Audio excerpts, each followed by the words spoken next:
It's 9:47 in the morning. You opened the inbox at 7:15. Cleared 6 messages. It felt like progress. But now it's 9:47. And there are 23 again. This is the endless inbox loop dot. And at minute 14, you'll see the exact moment it starts. But first, there's a second. Mystery dot. The inbox doesn't end, because it isn't meant to. This is educational storytelling, based on composite scenarios and research. Not medical, legal, or therapeutic advice.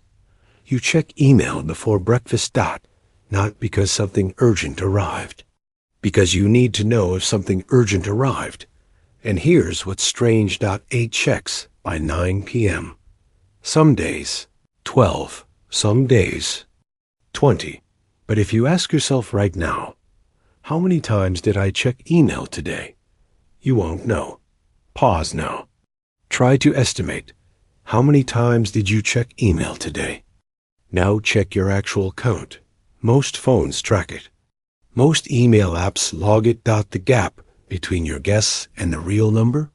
That's the loop. Let's examine 3 clues. You feel your phone buzz. You reach for it. Nothing there. But you checked anyway.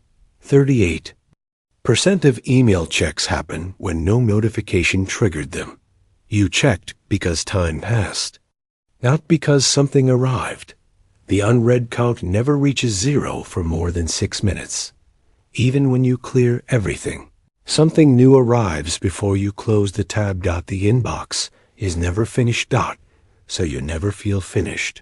Here's where it gets strange.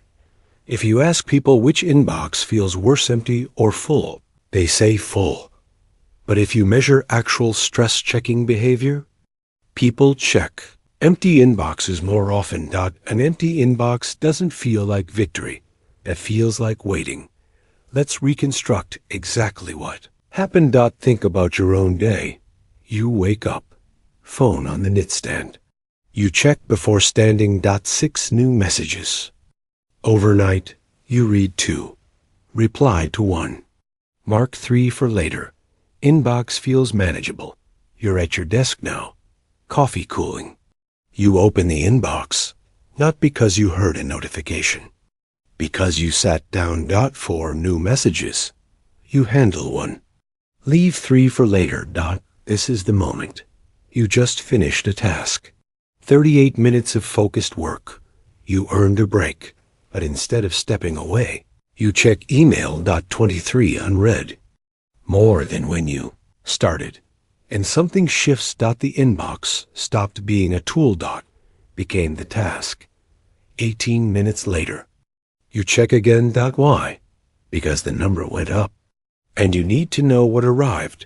40-8 minutes later. The count dropped.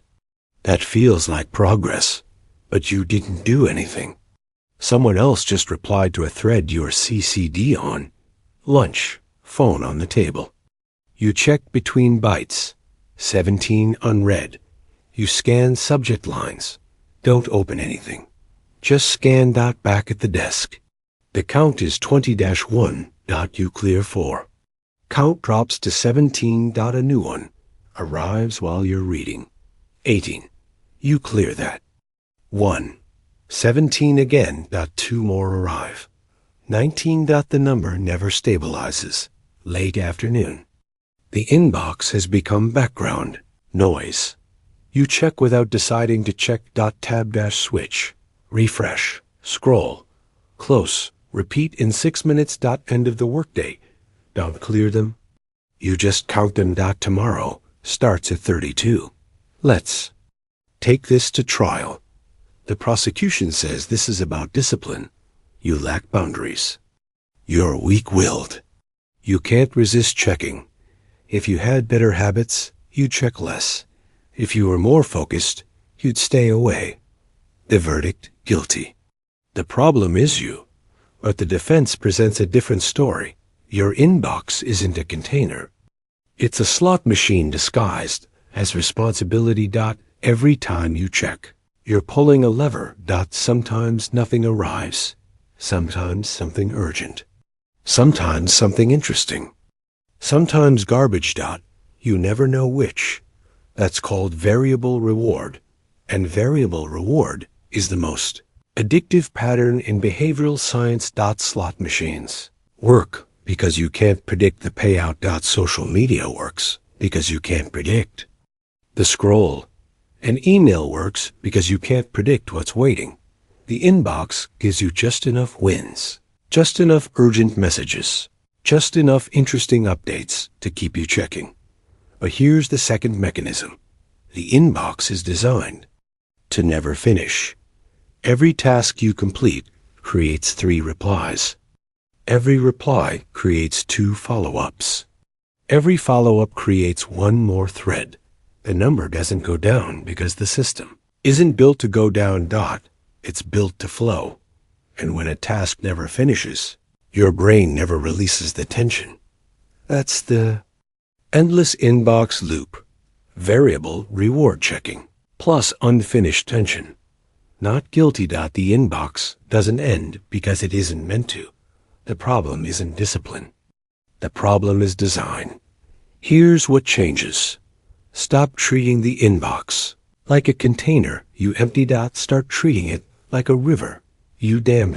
This is the inbox. River system. Pick 3 fixed windows per day. No more. No less. Example, 9 a.m., 1 p.m., 5 o'clock p.m. These are the only times you check email. Outside these windows, the inbox is closed. Not minimized.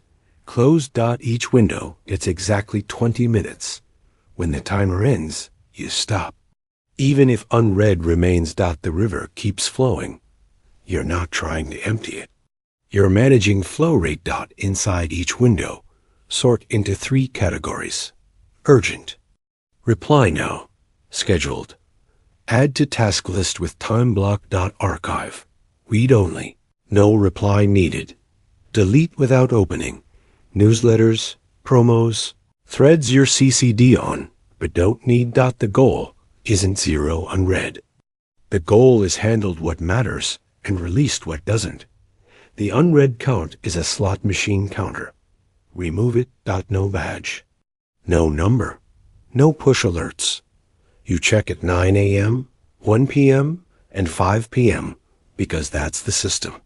Not because a number told you to. The system breaks at the same place for everyone. Someone sends you something urgent outside your windows. You think, I'll just check this once. It's important. You check. And the loop restarts. Here's the escape route. If someone needs you urgently outside email windows, they have your phone number. If they don't have your phone number, it's not urgent. Real urgency doesn't wait in an inbox.